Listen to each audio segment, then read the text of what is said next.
पावन तेन काट कठिन तरन्यू मुनि घरनी हुई जाई बाट पर मोरी नाव उड़ाई यही तथाल सब परिवारू नहीं जानो कछु और समारू जो प्रभु पार अवतार पद परम पखार मुझ पद परम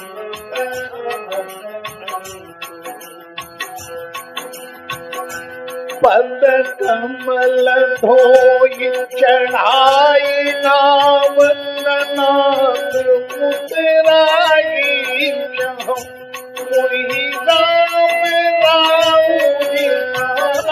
दशरथ सब साची बचुतीर माधव लखन पथारी हो तब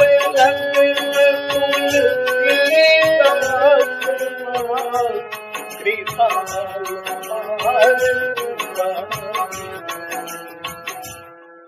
सुन केवट के बन प्रेमल पेटे अटू पटे से करुणा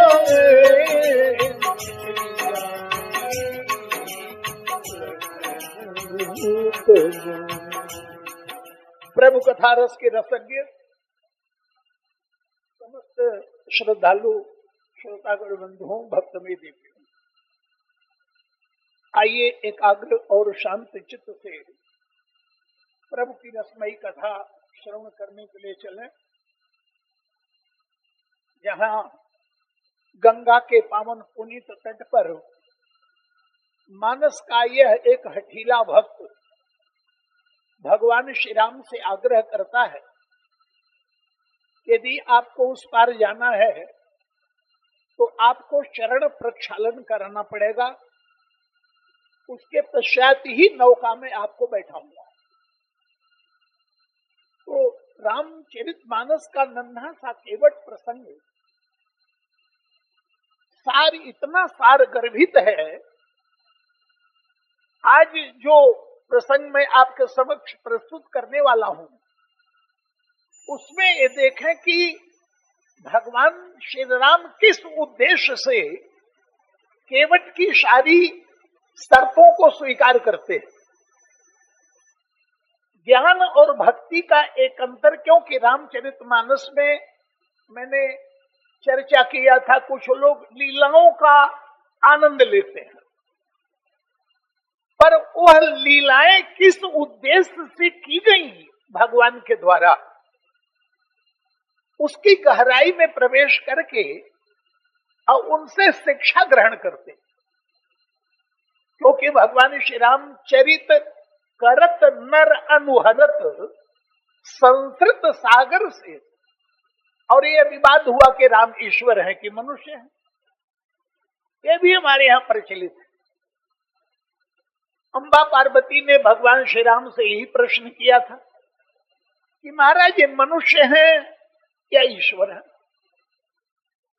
कागभूषण जी के समक्ष गरुड़ जी ने भी यही प्रश्न किया कि लंका के युद्ध में मेघनाद के द्वारा नागफांस में फंसे हुए जिस परमात्मा को मैंने देखा वो ईश्वरी ही था या कोई अन्य मनुष्य है।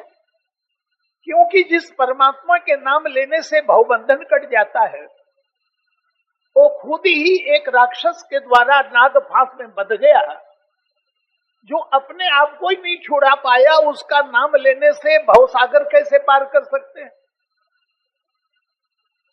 और भरद्वाजी याकवल्ली जी के समक्ष कहते महाराज ये राम कौन है, मनुष्य है या ईश्वर है। और जितने आचार्य हैं सभी भगवान श्री राम के ईश्वरत्व का प्रतिपादन करते हैं। गोस्वामी तुलसीदास से पूछा गया तो बोले भाई देखो, यदि तुम मनुष्य मानते हो श्री राम को तो उनके चरित्र का अनुकरण करो। प्रातः काल उठ के रघुनाथा, मात पिता गुरु नाम ही माथा। या अपने जीवन में भाई के प्रति क्या स्नेह प्रेम होना चाहिए, पिता के प्रति पुत्र का कैसा भाव होना चाहिए, मां के प्रति, सेवकों के प्रति, आदि आदि। तो उनके चरित्र का अनुसरण करो। और ईश्वर मानते हो तो लीला का दर्शन करो। भगवान श्री राम का परिचय देते हुए भगवान शिव ने ही कहा, गिरिजा सुनो राम के लीला। लीला का मतलब होता है नाटक। जैसे अभिनेता अपने अभिनय के माध्यम से एक संदेश छोड़ता है, उसी तरह से भगवान भी साक्षात परम ब्रह्म होते हुए भी मानव के रूप में लीला के माध्यम से समाज को एक संदेश देते हैं। ज्ञानियों ने कहा कि ब्रह्म कैसा है उसका पता लगाओ, पर भक्तों ने कहा कि भाई एक दूसरा उपाय भी तो है। यह पता लगाने के लिए कि ब्रह्म का स्वरूप कैसा है, ईश्वर का स्वरूप क्या है, यदि ऐसा करोगे तो उलझ जाओगे। तुम्हें कैसे ईश्वर की आवश्यकता है, इस बात को देखो, तुम्हें कैसा ईश्वर चाहिए। और इसी संदर्भ में विनय पत्रिका में एक संकेत मिलता है। किसी व्यक्ति ने देखा, बोले ये तो लक्ष्मण जी हैं। दूसरे व्यक्ति ने कहा कि नहीं, लक्ष्मण नहीं, ये अर्जुन है। एक ने आधुनिक दृष्टांत देते हुए कहा, अरे भाई ये वीर शिवाजी हैं। विवाद होने लगा, लक्ष्मण है, अर्जुन है कि शिवाजी है। तो बुद्धिमान व्यक्ति ने कहा, उन्हीं से पूछ लो उनका परिचय क्या है। तो जब पूछा गया तो उन्होंने कहा, भाई हम तो नाटक के अभिनेता हैं। जिस नाटक मुझे जो भूमिका दी जाती है, उसी भूमिका का मैं जीवन में पालन करता हूं। तो जथा अनेकन वेश धरी, नृत्य करई नट कोई, सोई सोई भाव दिखावई, आपन होई न सोई। इसी तरह से भगवान आज गंगा के तट पर खड़े हुए हैं। तो यहां पर दृश्य है कि केवट जैसा चाहता है उसकी मान्यता के अनुसार भगवान खड़े हुए हैं। ज्ञान की दृष्टि से ईश्वर स्वतंत्र है, पर भक्तों ने जो स्वतंत्र परब्रह्म परमात्मा है उसको परतंत्र बना दिया। बोले महाराज, हमारी इच्छा के अनुसार यदि आप चलें तो हमको जरा आनंद आएगा। और इसलिए उस दृश्य पर ध्यान ले जाइए, जब सर्वप्रथम भगवान श्री राम का हनुमान जी से मिलन हुआ।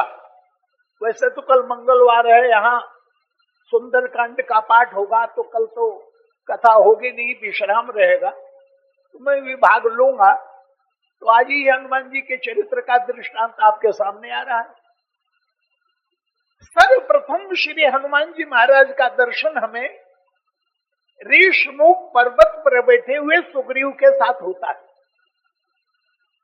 जब श्री सीता जी के अन्वेषण में भगवान श्री राम आगे बढ़ते हैं, तो राम और लक्ष्मण को कंधे पर धनुष बाण, कमर में तरकस, खड्ग इत्यादि धारण किए हुए आते हुए देखा तो सुग्रीव तो बेचारे डर गए। सुग्रीव को लगा कि मातंग ऋषि के शाप के कारण बाल इस पर्वत पर तो नहीं आ सकता, पर लगता ही दो बलवान योद्धाओं को उसी ने प्रेरित किया है, ये कहीं मुझे मारने के लिए तो नहीं आ रहे हैं। लेकिन सुग्रीव की विशेषता ये है कि देखा तो उन्होंने भगवान श्री राम को, भय भी लगा, पर अपनी आंखों पर भरोसा न करके श्री हनुमान जी की आंख पर भरोसा किया। हनुमान जी साक्षात भगवान शिव के स्वरूप हैं और शिव मूर्तिमान विश्वास है। सुग्रीव के जीवन में सब कुछ छिन गया, पत्नी छिन गई, पुत्र छिन गया, खजाना छिन गया, हिस्से की जो संपत्ति थी सब चली गई।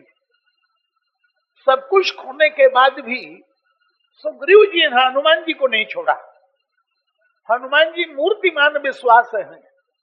मानो गोस्वामी जी ने संकेत दिया जीवन में सब कुछ चला जाए, पर विश्वास नहीं जाना चाहिए। विश्वास यदि कायम है तो व्यक्ति पुनः अपने लक्ष्य को प्राप्त कर सकता है।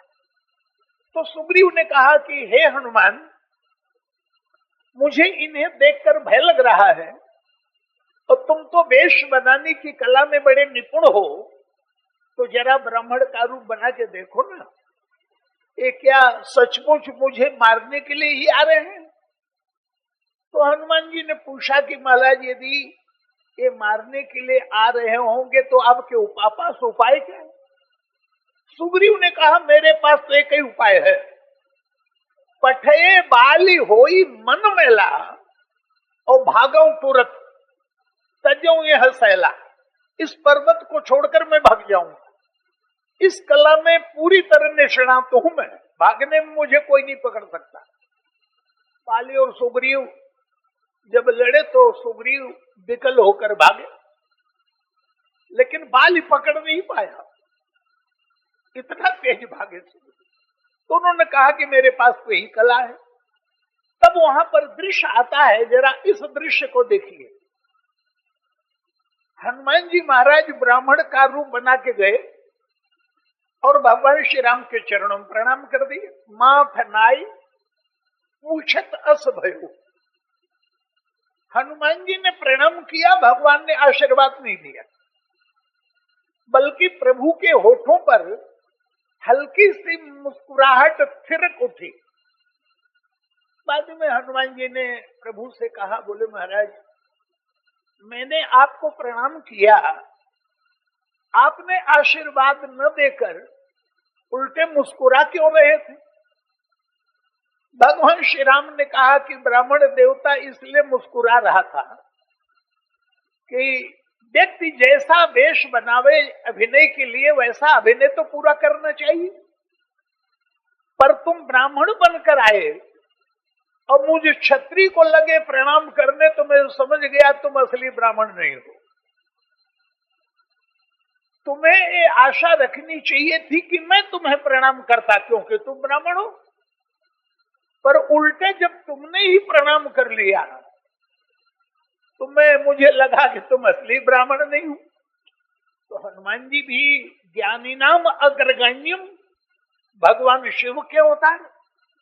और शिव कौन है? प्रभु समर्थ सर्वज्ञ शिव, सकल कला गुण धाम, योग ज्ञान वैराग्य निधि, प्रणत कल्प तरुणाम।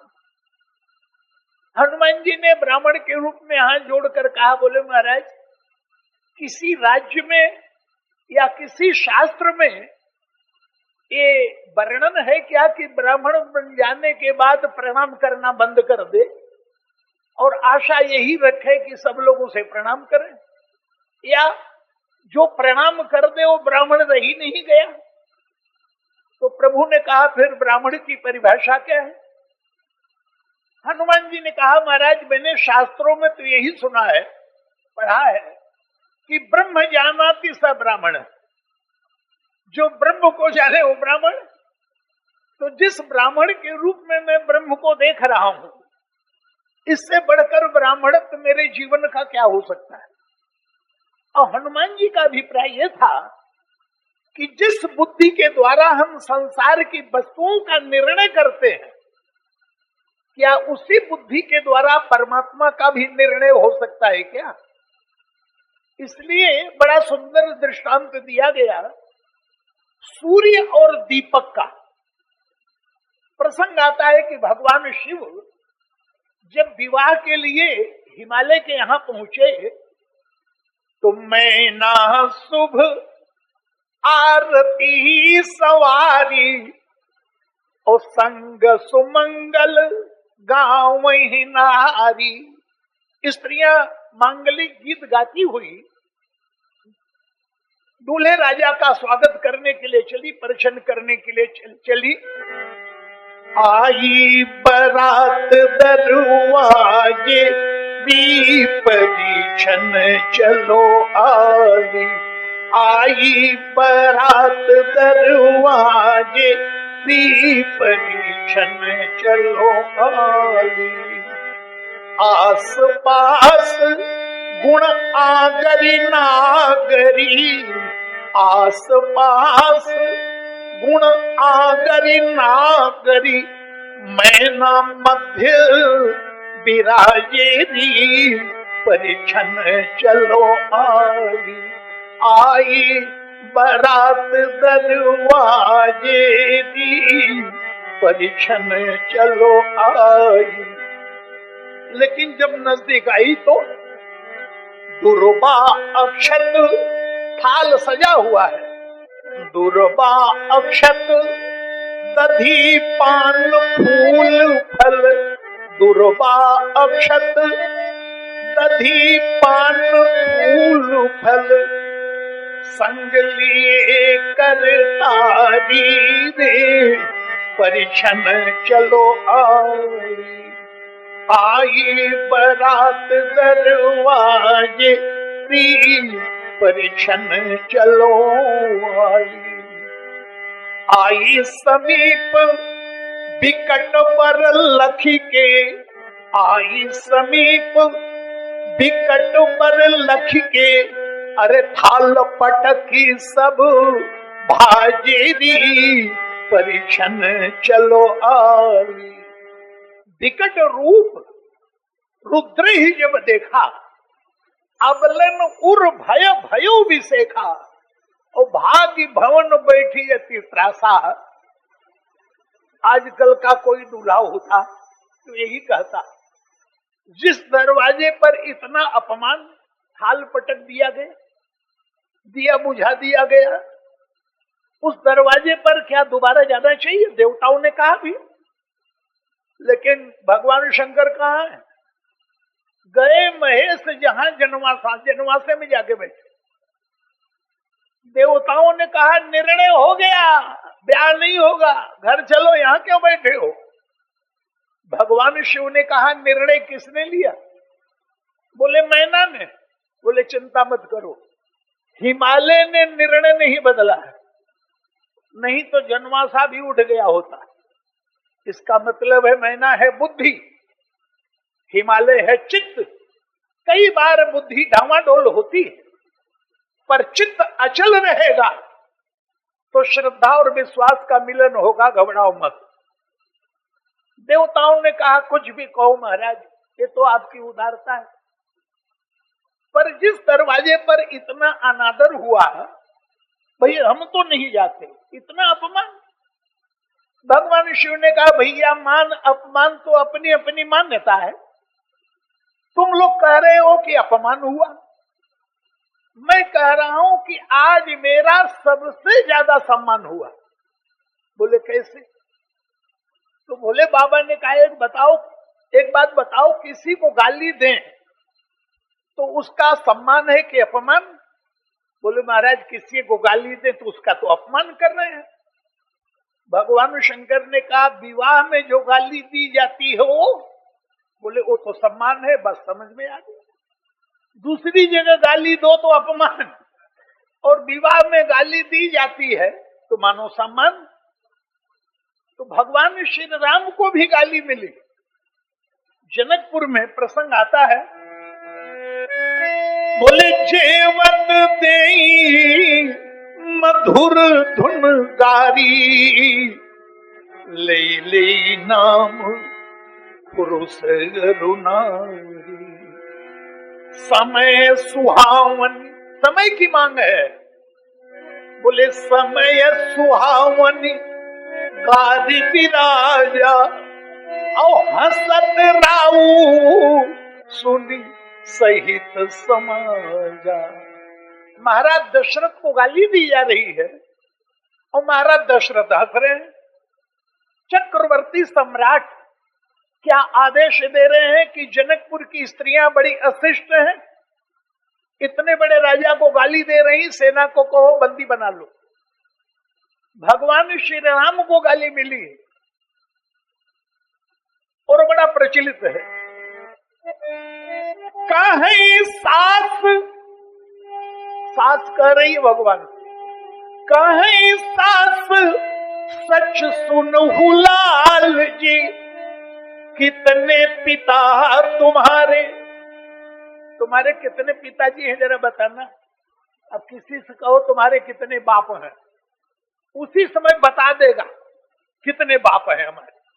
लेकिन सास कह रही है रघुनाथ जी, कहीं सास सच सुनहु लाल जी, कितने पिता तुम्हारे, अग्नि गीध दशरथ कौशिक सब, सुनियत पितु पदधारी। तभी तो हम सोच रही थी कि एक पिता के चारि कुंवर, क्यों तुई गोरे तुई कारे, है कछु भेद भेद भासत, सो अनुमान हमारे, नहीं जान मरत है कैसी मातु, तिहारी अवध बिहारी, ई गारी है ससुरारी की, सौगात है अवध बिहारी। ये तो ससुराल की सौगात। तो दूसरी जगह गाली देना अपमान, और विवाह में गाली दी जाए तो सम्मान। तो भगवान शिव ने कहा कि जो थाल पटका गया, दिया बुझा दिया गया, भाग गई, ये मेरा बहुत बड़ा सम्मान है। तो उदाहरण क्या आया, दीपक और सूर्य का प्रसंग आता है कि जनकपुर में भगवान श्री राम ने धनुष भंग कर दिया, तो जनक की न कौशिक ही प्रणामा, जनक जी महाराज ने महर्षि विश्वामित्र को प्रणाम किया, बोले प्रभु प्रसाद धनु भंजो रामा, दोनों भाइयों ने मुझे कृतार्थ कर दिया, तो मेरी प्रतिज्ञा तो पूरी हो गई, धनुष तोड़ दिया, मानो मेरी पुत्री राम की हो गई। लेकिन अब क्या उचित है गुरुजी, आप बताइए। तो महर्षि विश्वामित्र ने कहा कि राजन तुम ठीक कहते हो, टूटती ही धनु भयो विवाहु, विवाह हो गया, सुर नर नाग विदित सब काहू, लेकिन एक काम करो। क्या? बोले यद्यपि जाई तुम करहु अब जथा वंश व्यवहार, तुम्हारे कुल में खानदान में जो रीति रिवाज है, उस रीति रिवाज के अनुसार ये विवाह संपन्न होना चाहिए। यद्यपि जाई तुम करहु अब जथा वंश व्यवहार, भूज विप्र कुल वृद्ध गुरु वेद विदित आचार। तो निर्णय किया गया कि भले श्री राम ने तो सीता को जीत लिया, प्रतिज्ञा पूरी कर दी, लेकिन अयोध्या लग्न पत्रिका भेजी जाए और महाराज दशरथ को आमंत्रित किया जाए कि बारात लेकर आइए और वैदिक रीति से मेरी पुत्री का विवाह करके आप ले जाइए।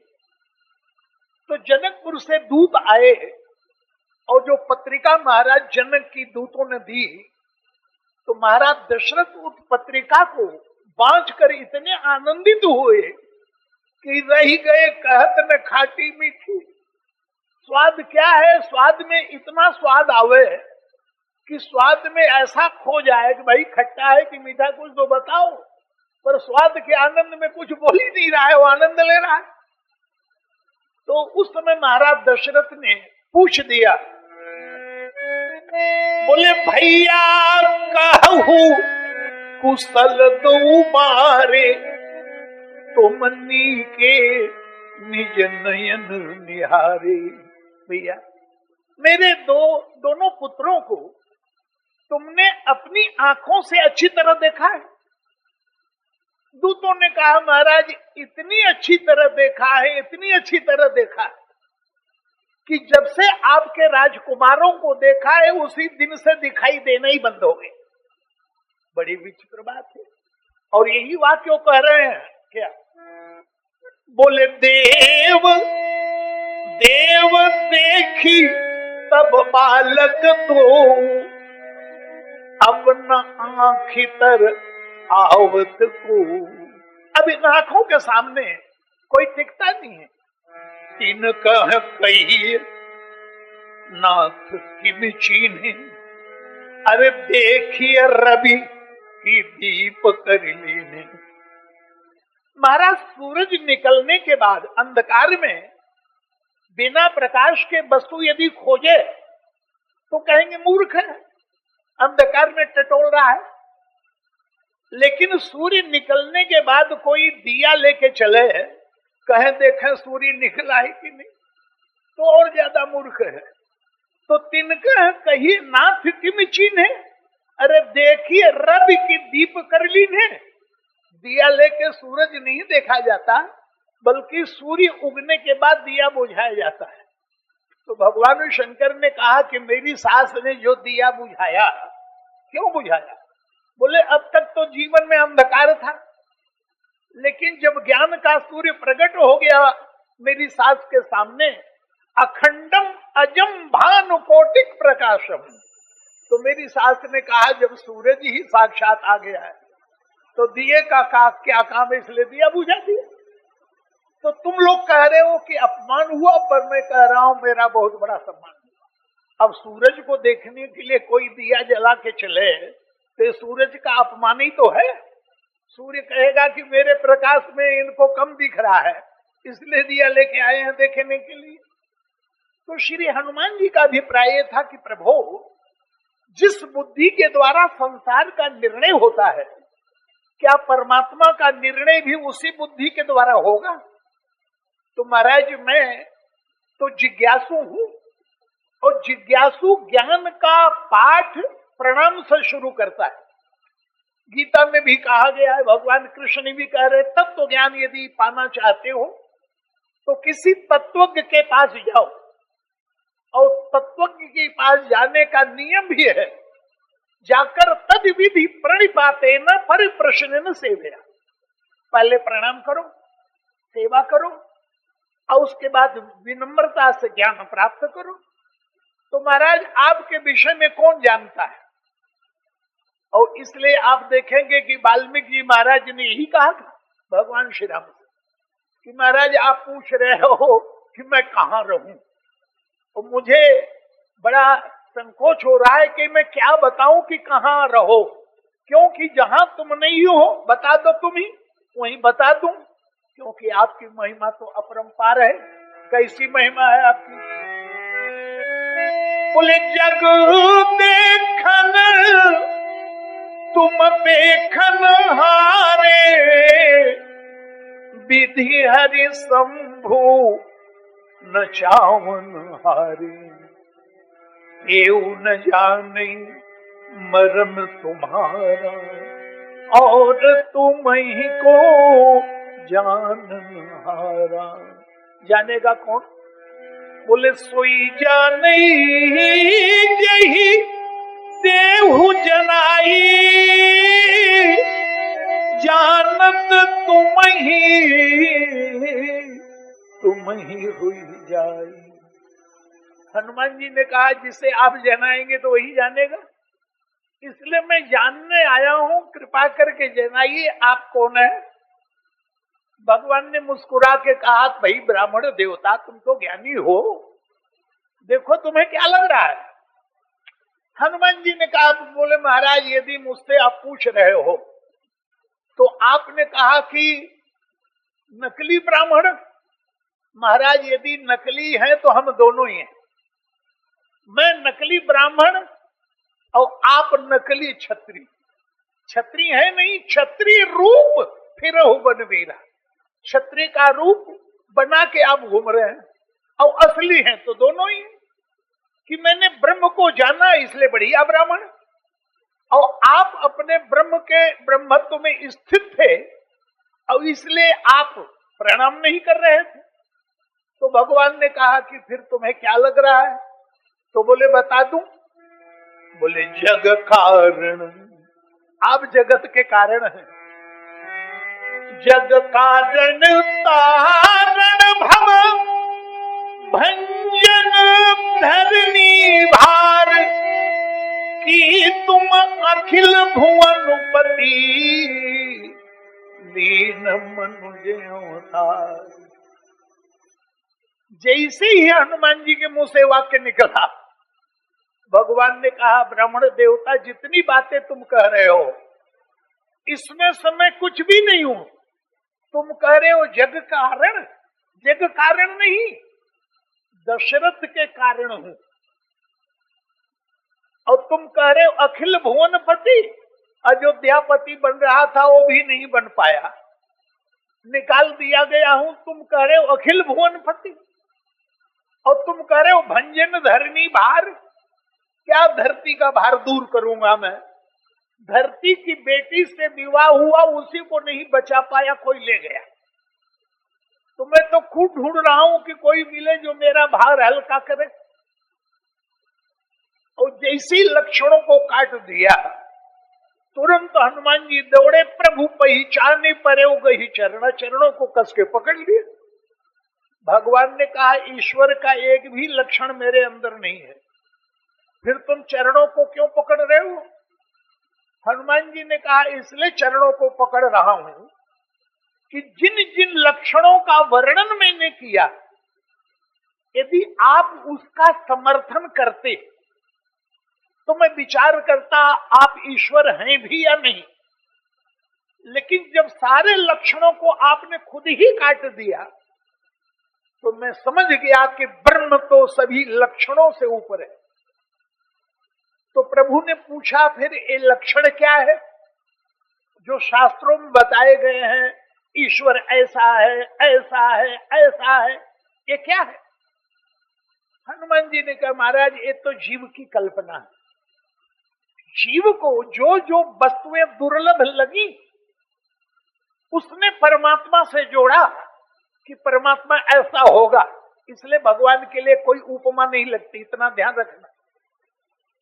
तो जो उपमाएं दी गई, कमल नयन, केहरी कंधर, सिंह के समान कंधे,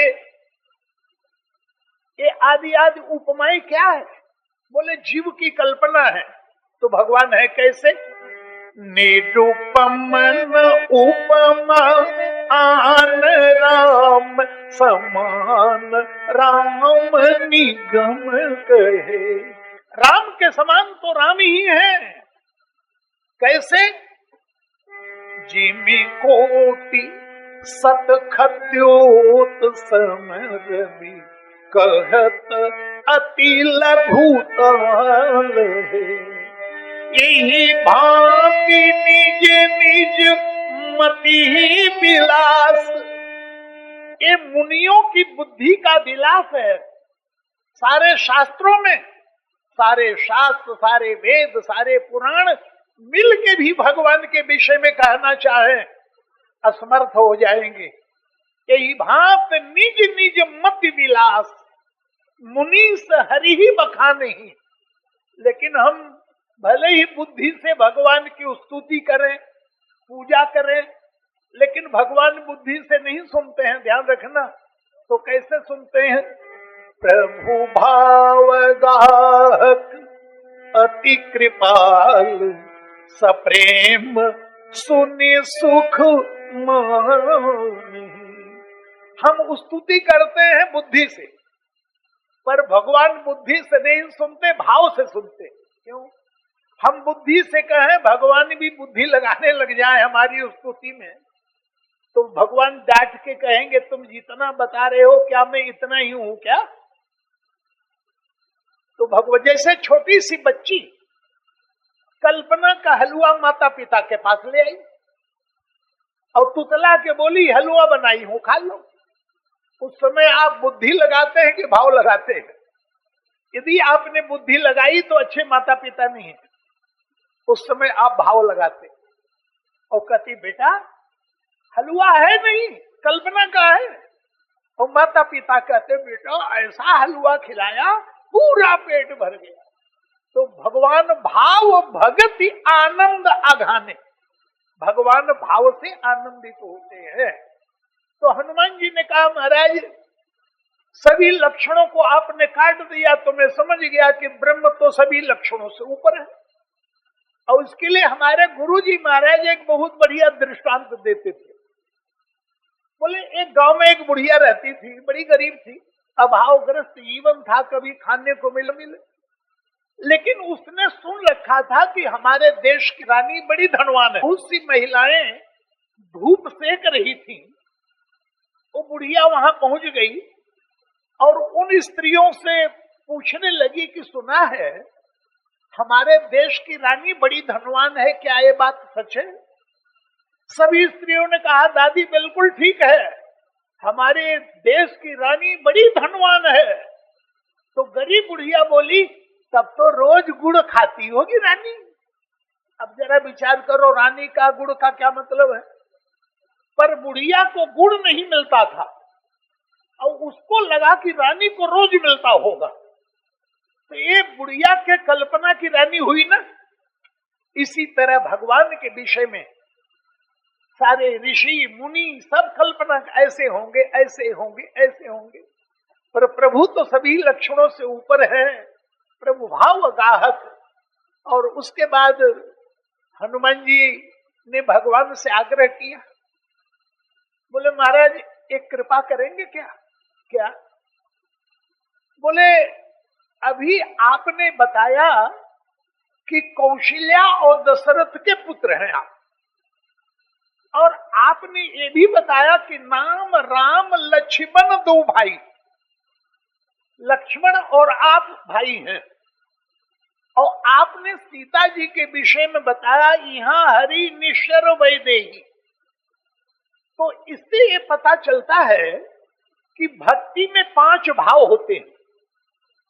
वो 5 भाव क्या है? 5 भावों से भगवान की उपासना हम करते हैं। वात्सल्य भाव, शांत भाव, मधुर भाव, सख्य भाव और दास्य भाव। इसका मतलब क्या हुआ? वात्सल्य भाव का अभिप्राय यह है ईश्वर कृपा करके जीव को माता पिता बना ले या उसका माता पिता बन जाए, त्वमेव माता च पिता त्वमेव, ये वात्सल्य भाव है। और शांत भाव का अभिप्राय ये हुआ कि ईश्वर अंश जीव अविनाशी, ईश्वर और जीव इसमें अंतर नहीं है। और मधुर भाव का अभिप्राय ये हुआ ईश्वर परम प्रीतम है और जीव आत्मा उसकी प्रिया है। श्री राधा जी ने इसी भाव से उपासना की, सीता जी इसी रूप में उपासना कर रही हैं, मीरा जी इसी रूप में उपासना कर रही हैं। ऐसे बर को क्या बरू जो जन्मे और मर जाए, बरी गिरवर लाल को मारो चोड़लो अमर हो जाए। मेरे तो गिरधर गोपाल दूसरों न कोई, जाके सिर मोर मुकुट मेरो पति सोई, ये मधुर भाव है। तो प्रभु आपने जब ये कहा कि दशरथ और कौशल्या का पुत्र हूं, तो मानो ये वात्सल्य भाव है। और आपने ये भी बताया कि लक्ष्मण के आप भाई हैं, तो शांत भाव है। और अभी आपने बताया सीता मेरी पत्नी है, तो ये मधुर भाव है। तो 3 नाते तो आपने बता दिया, पर 2 तो बाकी रह गए। आपने ये नहीं बताया कि आपका मित्र कौन है, और आपने ये भी नहीं बताया कि आपका दास कौन है। वो कमी मैं पूरा किए देता हूं। तो कृपा करके जरा चलिए, नाथ शैल पर कपिपति रही, इस पर्वतों के ऊपर बानरों के राजा सुग्रीव रहते, और सो सुग्रीव दास तब है, वो सुग्रीव आपके दास हैं, और तेहिसन नाथ मैत्री कीजिए, चल के उनसे मित्रता कर लीजिए, तो ये मित्र और सेवक भी आपको मिल जाएंगे। भगवान ने फिर हनुमान जी को पकड़ा, बोले विचित्र बात करते, अभी तो कह रहे थे दास है, फिर कह रहे हो मित्र बना लो। अरे भाई, दास को तो दास ही रहना चाहिए, मित्र कैसे बना सकते? हनुमान जी ने कहा चिंता क्यों करते हैं, सुग्रीव आपके दास हैं, लेकिन जब आप मित्र बना लेंगे तो जो पद खाली होगा मुझे दे दीजिएगा। तो उधर मित्र इधर दास, तो ये भक्ति के 5 भाव पूर्ण हो जाएंगे। और इसलिए महाराज एक बात और, आपने कहा खोजने निकले हैं, सीता जी को खोज रहे हैं, तो जरा सुग्रीव को आप ही खोजिए, जरा चलिए खोजते हुए। और उसके बाद हनुमान जी ने आग्रह किया कि महाराज मेरी पीठ के ऊपर बैठ जाइए। माने स्वतंत्र परमात्मा नहीं, अब परतंत्र परमात्मा है। जैसा जैसा हनुमान जी कहते हैं वैसा वैसा करने के तैयार है। अब आप उस दृश्य की तरफ ध्यान ले जाइए कि नैमिषारण्य में जब मनु और शत्रुपा तपस्या कर रहे थे, तो वहां पर प्रसंग आता है कि तपस्या से पहले मनु और शत्रुपा सत्संग करते हैं। सत समाज नित्य सुने पुराणा। और पुराणों में जो ऋषि मुनि कथा कहते हैं उसमें ईश्वर की अनिर्वचनीयता की कथा कह रहे हैं। और वो क्या है? बोले अगुण अखंड अनंत अनादि जी चित वही परमार्थ बादी। नेति नेति जही वेद निरूपा। नेति नेति करके वेद जिसका वर्णन करते हैं, लेकिन मैंने कथा में ये भी सुना है, बोले ऐसे प्रभु सेवक बस अहि और भगत हेतु लीला तनु गही। जो परम स्वतंत्र परमात्मा है, ऐसा परमात्मा भी भक्तों के आगे आकर उसकी मान्यता के अनुसार स्वतंत्र से परतंत्र हो जाता है। तो जो अस वचन सत्य श्रुति भाखा, तो हमार पूजे अभिलाखा। आकाशवाणी हुई भगवान की। मनु शत्रुपा की तपस्या से आकृष्ट होकर जब आकाशवाणी भगवान करते हैं, बोले मांगू मांगू बर नई भई नभवाणी, परम गंभीर कृपामृत सानी। कृपा अमृत में सनी हुई आकाशवाणी, मांगो मांगो मांगो। तो मनु महाराज ने कहा, बोले महाराज मेरी मांग तो यह है, मेरी आंखों को जो प्रिय लगे वह रूप लेकर के आप आइए। और याद दिला दूं आपको, इससे पहले ब्रह्मा विष्णु और शिव के रूप में मनु के आगे भगवान आ चुके हैं, लेकिन नहीं मांगा। बोले मेरी आंखों को जो प्रिय लगे वो रूप लेकर आओ। तो प्रभु ने पूछा कौन सा रूप देखना चाहते हो? तो बता रहे हैं क्या? बोले जो स्वरूप बस शिव मनु माही, यही कारण मुनि जतन कराही। जो भुसुंडी मन मानस हंसा, अगुण सगुण जही निगम प्रशंसा। देखही हम स्वरूप भरी लोचन, कृपा करहु पर नरसारथि मोचन। उसके बाद भगवान आए। भगवान ने कहा गोस्वामी तुलसीदास से कि त्रिगुण आत्मिका का बंधन जीवन में बधा हुआ है। जीव रजोगुण तमोगुण सतोगुण की रस्सी से बधा हुआ है।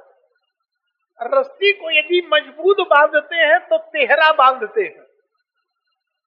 तो प्रभु ने कहा रजोगुण तमोगुण सतोगुण की रस्सी जो जीवन में बंधी हुई है, दासोहम से छूटोगे कि सोहम से?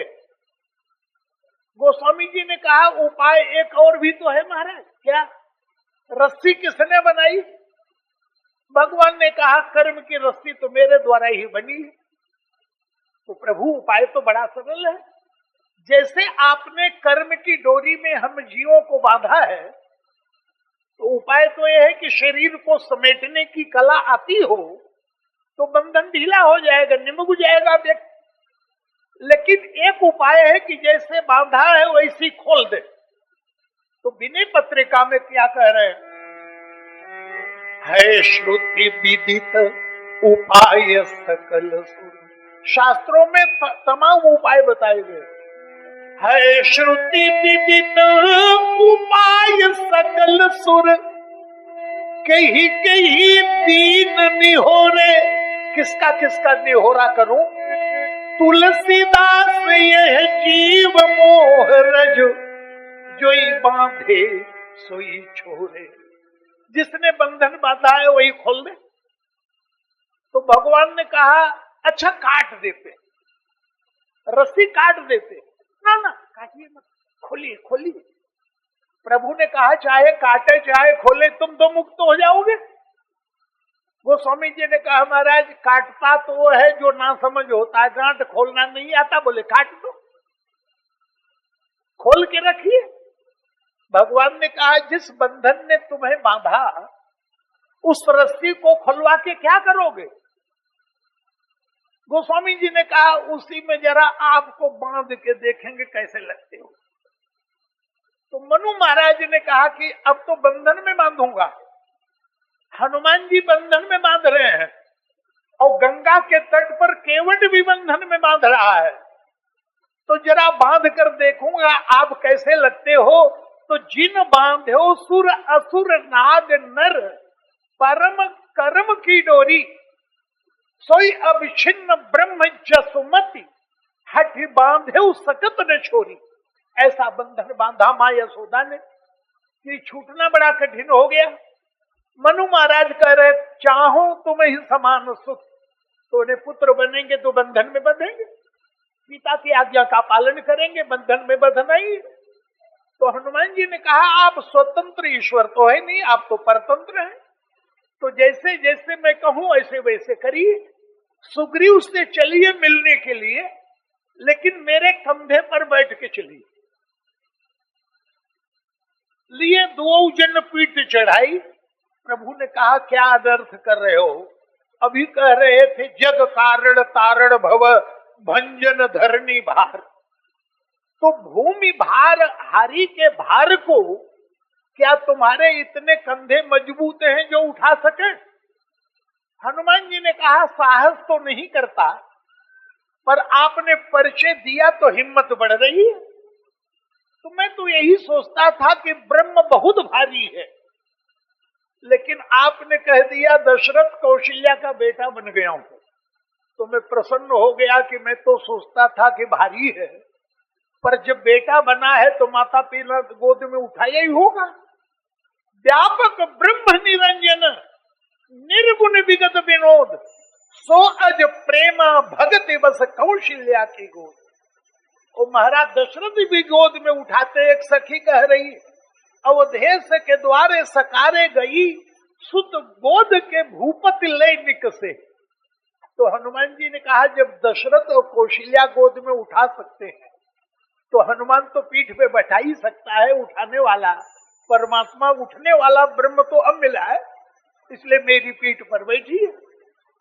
प्रभु ने कहा फिर भी एक अंतर तो वही है, मां कौशल्या जो गोद में लिया, पिता दशरथ ने गोद में लिया, तो तुम भी गोद में लो, पीठ पे क्यों? हनुमान जी ने कहा इसमें मेरा एक मतलब है। क्या? बोले गोद का नियम है तो उठाने वाला गोद वाले को पकड़ता है, पर पीठ का नियम है जो पीठ पे रहता है उठाने वाले को ही पकड़े रहता है। तो जरा पीठ पर चढ़कर आप मुझे पकड़े रहिएगा। माने जीव यदि परमात्मा को पकड़े तो कब छोड़ दे, पर प्रभु यदि पकड़ ले तो छूटने का भय खत्म हो जाएगा। तो जो ब्रह्म ज्ञान की दृष्टि में स्वतंत्र है, भक्ति में वही परतंत्र है। और एक दृश्य और आपके सामने प्रस्तुत कर रहे हैं। मारीच जब भगवान श्री राम के सामने आया तो क्या भगवान श्री राम के पास ऐसा बाण नहीं था क्या कि जहां बैठे थे वहीं से निशाना लगाते, मृग धरा रह जाता? ये पीछे पीछे क्यों भाग रहे हैं? तो उसमें मारीच ही कारण है। मारीच की यही अभिलाषा है कि मेरे पीछे दौड़े। अब ध्यान दीजिए, जब रावण गया मारीच के पास और उसको कहता है कि तुम सोने का मृग बनकर उन तपस्वियों को बहकाओ मैं सीता का अपहरण करूंगा। तो भगवान राम का नाम सुनते ही लगा थर थर कांपने। रावण ने कहा तुम जानते हो क्या उनको? बोले हाँ अच्छी तरह से। कैसे? बोले मुनि मख राखन गयो कुमारा।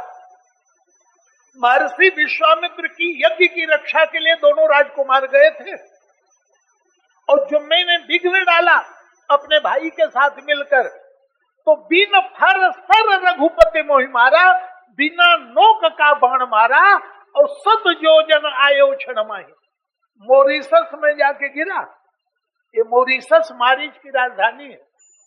तेईसन बैर किए भल नहीं, उनसे बैर करना नहीं। तो रावण ने कहा तो क्या मैं मर जाऊं? बोले मारे मरिए जियाए जीजे।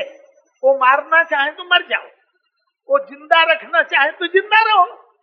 और रावण को बड़ा क्रोध आया, कह रहा है मर जाओ। बोले गुरु जी में मूढ़ करस मम बोधा, कहु जग मोहि समान को जोधा। गुरु के समान उपदेश करता है। लगा विचार करने मारीच, मना करब मोहि बधब अभागी। यदि मना कर दूंगा तभी मार डालेगा। तो कस न मरऊ रघुपति सर लागे। और उस समय जब मारीच चला तो क्या कल्पना, मारीच बहुत बड़ा भक्त बन गया है। जब से बाण लगा है ना, उसी समय से भक्त बन गया है। सब छोड़ छाड़ के भजन कर रहा है। तो रावण ने बलि का बकरा बनाया उसको। जब चला भगवान के पास तो मन में विचार करता है, निज परम प्रीतम देखी लोचन सुफल करी जब जानियो, श्री सहित अनुज समेत कृपा निकेत पद मन लाई हो, निर्वाण दायक क्रोध जाकर भगति अवसही बस करी, मम पाछे धर धावत। जब धनुष बाण लेकर प्रभु मेरे पीछे पीछे दौड़ेंगे तो फिर प्रभु ही बिलो की हो, अरे धन्य न मोहि समान। तो किसी ने मारिच से कहा तुम कैसे कह रहे हो कि तुम्हारे पीछे दौड़ेंगे? अरे प्रभु जहां है वहीं से निशाना लगाएंगे, तुम तो मर जाओगे। मारिच ने कहा ना, यदि मैंने सोचा है कि प्रभु मेरे पीछे दौड़ेंगे तो मेरी भावना की रक्षा के लिए प्रभु मेरे पीछे दौड़ेंगे। मम पाछे धर धावत, धरे सरासन मान, पुनि पुनि प्रभु ही बिलो की हो, धन्य न मोहि समान। तो केवट ने भी गंगा के तट पर मानो प्रभु से कहा कि बोले प्रभु आप गंगा पार करने नहीं आए। अरे जो 2 पग में पूरे ब्रह्मांड को नापने वाला है, वो गंगा की नन्ही सी धारा पार करने के लिए नाव मांगेगा क्या? आप मुझे बड़प्पन देने के लिए आए। तो प्रभु यदि आप बड़प्पन देना चाहते हैं तो मैं जैसा जैसा कहूं वैसा वैसा करते जाइए, और तभी तो मुझे बड़प्पन मिलेगा। सोई कृपाल केवट ही ने हो रहा। केवट को बढ़ाई देने के लिए गंगा के तट पर खड़े हैं, और केवट जैसा जैसा कहता है प्रभु वैसा वैसा करने के लिए तैयार है। ते भक्तों वाला भगवान है।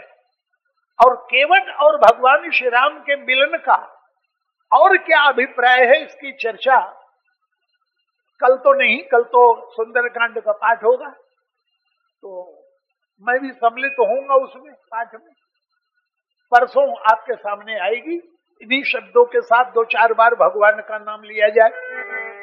हे राम सीता, हे राम सीता, हे राम अधम जनों को करो पुनीता, अधम।